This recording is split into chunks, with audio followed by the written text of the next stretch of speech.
राधे कृष्णा राधे कृष्णा। क्या आप जानते हैं कि इस महीने को मलमास क्यों कहा जाता है और कैसे भगवान विष्णु ने इसे अपना नाम देकर सबसे उत्तम महीना बना दिया। इस वीडियो में हमने अधिक मास की पूरी पौराणिक कथा को विस्तार से समझाया है और इस मास में किया गया दान पुण्य पूजा पाठ का विशेष फल प्राप्त होता है। प्राचीन काल में महर्षियों ने समय की गणना के लिए दो मानक बनाए, सौर वर्ष 365 दिन और चंद्र वर्ष 354 दिन।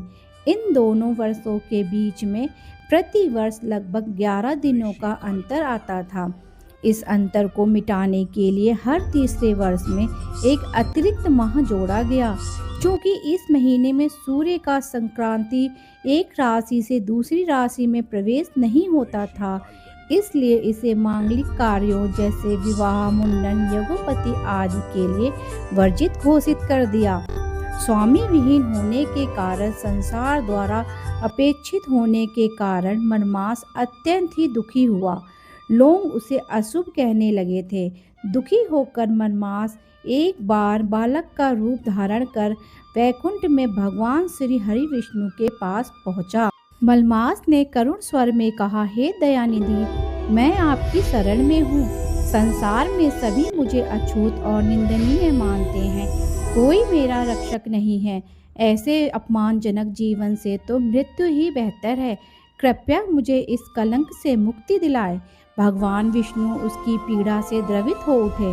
उन्होंने मलमास का हाथ पकड़ा और उसे लेकर गोलोक की ओर प्रस्थान किया, जहां भगवान श्री कृष्ण दिव्य रास लीला में मग्न थे। जब भगवान विष्णु ने श्री कृष्ण को मलमास की व्यथा सुनाई तो करुणामयी भगवान श्री कृष्ण ने मलमास को वरदान देते हुए कहा, हे मलमास, जो भी मेरा तिरस्कार करता है वह नरकगामी होता है। तुमने साक्षात भगवान विष्णु की शरण ली है, इसलिए अब तुम्हारा शोक समाप्त हुआ। मैं तुम्हें अपना नाम पुरुषोत्तम प्रदान करता हूँ। आज से तुम पुरुषोत्तम मास के नाम से पूजे जाओगे। भगवान ने आगे कहा कि वे स्वयं इस मास के स्वामी बन गए हैं। उन्होंने घोषणा की कि जो शक्तियाँ, गुण और सामर्थ्य भगवान पुरुषोत्तम में हैं, वे सभी इस महीने को प्राप्त होंगे। भगवान ने इस मास की महिमा बढ़ाते हुए कुछ विशेष नियम बताए। इस मास में किए गए जप, तप, दान और पूजा का फल सामान्य दिनों से 1000 गुना अधिक होगा।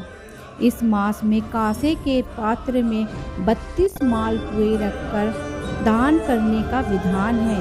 ये 32 पुए 32 देवताओं के प्रतीक माने जाते हैं।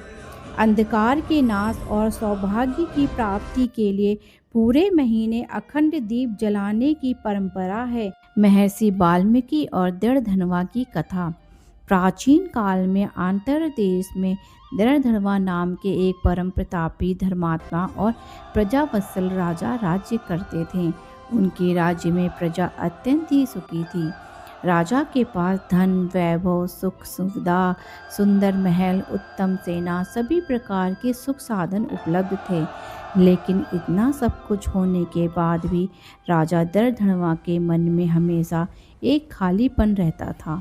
वे अक्सर सोचते थे कि यह राजपाट, धन दौलत और संसार की सुख सुविधाएं तो क्षणभंगुर है। मृत्यु के बाद जीव केवल अकेला ही जाता है। सांसारिक सुखों में डूबे रहने से मुक्ति कैसे मिलेगी? इसी वैराग्य भाव के कारण उन्होंने अपना राजपाट अपने पुत्र को सौंप दिया और स्वयं अपनी पत्नी रानी गुणवती के साथ वन में रहकर तपस्या करने का निश्चय किया। राजा दृढ़धनवा और उनकी पत्नी रानी गुणवती वन में एक साधारण कुटिया बनाकर रहने लगे। वे कंदमूल खाते, ईश्वर का ध्यान करते और सात्विक जीवन जीते थे। एक दिन उस वन में त्रिकालदर्शी महर्षि वाल्मीकि का आगमन हुआ। साक्षात वाल्मीकि जी को अपनी कुटिया के सामने देखकर राजा दृढ़धनवा के मन में आनंद का ठिकाना नहीं रहा।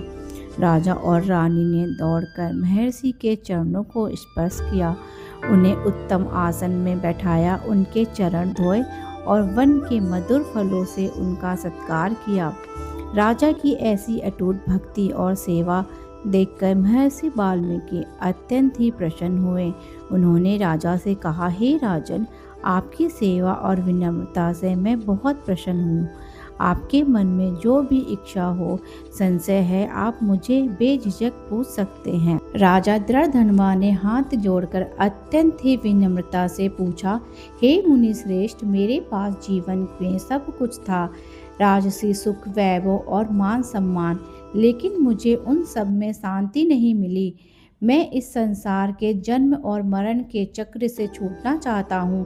कृपया करके मुझे ऐसा कुछ सुलभ और अचूक मार्ग बताइए जिससे मुझे साक्षात भगवान विष्णु के चरणों में स्थान मिल सके।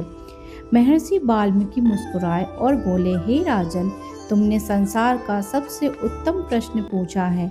जीवन के कल्याण के लिए और साक्षात हरि की कृपा पाने के लिए पुरुषोत्तम मास यानी अधिक मास के व्रत और कथा से बढ़कर ब्रह्मांड में कोई दूसरा साधन नहीं है। महर्षि वाल्मीकि ने राजा को विस्तार से बताया कि कैसे इस महीने को स्वयं भगवान श्री कृष्ण ने अपना नाम पुरुषोत्तम दिया है और इसे सभी महीनों में श्रेष्ठ बनाया है। उन्होंने राजा को व्रत की विधि समझाते हुए कहा, इस पूरे महीने में मनुष्य को ब्रह्मचर्य का पालन करना चाहिए, जमीन पर सोना चाहिए और केवल सात्विक भोजन ही करना चाहिए। इस महीने में ब्राह्मणों को और जरूरतमंदों को अन्न, वस्त्र, जल और विशेष रूप से मालपुए, कांसे के बर्तन में मालपुए रखकर दान करना अत्यंत ही शुभ माना जाता है। पवित्र नदियों में जैसे गंगा या गोदावरी में स्नान करके भगवान विष्णु और कृष्ण जी के मंत्रों का जाप करना चाहिए। महर्षि ने कहा, हे राजन, इस महीने में किया गया एक छोटा सा भी पुण्य अक्षय, जिसका कभी क्षय न हो, के बराबर होता है। जो व्यक्ति निष्काम भाव से इस महीने में भगवान की भक्ति करता है, उसके कई जन्मों के पाप नष्ट हो जाते हैं और वह सीधे गोलोक धाम को जाता है। महर्षि वाल्मीकि से पुरुषोत्तम मास की महिमा सुनकर राजा दर्धनवा और रानी गुणवती के मन का सारा अंधकार दूर हो गया।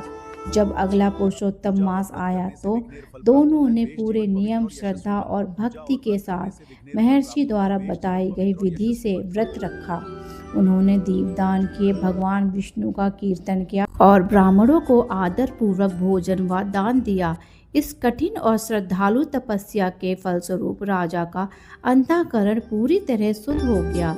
जब राजा और रानी का अंतिम समय आया तो भगवान विष्णु के दूत दिव्य विमान लेकर उन्हें लेने आए।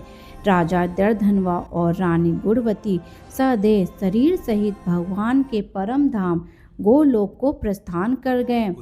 यह कथा हमें यह सिखाती है कि संसार में चाहे कितना भी वैभव हो, आंतरिक शांति और मुक्ति केवल ईश्वर की शरण में ही मिलती है।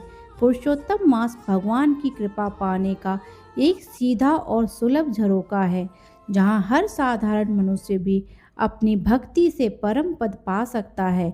बोलो श्री पुरुषोत्तम भगवान की जय हो।